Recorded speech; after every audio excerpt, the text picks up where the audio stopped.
Batman Kings of Fear #3, written by Scott Peterson, art by Kelley Jones. Now, I did not like issue 1, and I did not like issue 2, and I was not going to read issue 3, but in my video review I did for issue 2, I had a commenter who really wrote a lengthy essay just saying how my review was wrong and how that this book is amazing and how it should be a 10 out of 10. Issue 1 should be a 10 out of 10 and issue 2 should be a 10 out of 10.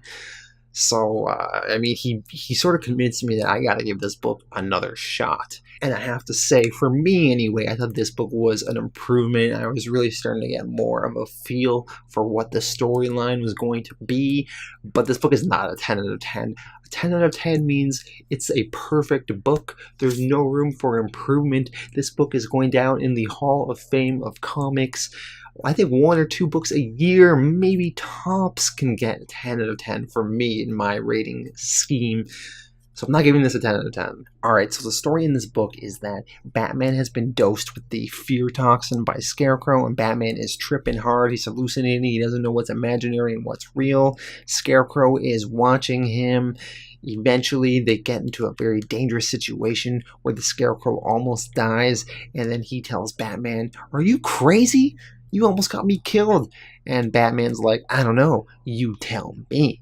And because Scarecrow is actually a psychiatrist, Jonathan Crane, he is very interested in this proposition, and he really wants to analyze Batman. So he feels that this is a brilliant idea, and he will tell Batman if he's crazy. So Scarecrow talks with Batman, and he reveals that he has a hostage hidden away somewhere, and if Batman doesn't do as he says, the hostage will die. So Scarecrow wants to just survey Batman, and in exchange he'll let this hostage go. So Batman agrees, and he goes through his regular nightly routines, surveying the streets. Eventually, he comes across a little girl that's on the streets alone, not with her parents. Batman goes and talks with her. It's a nice scene.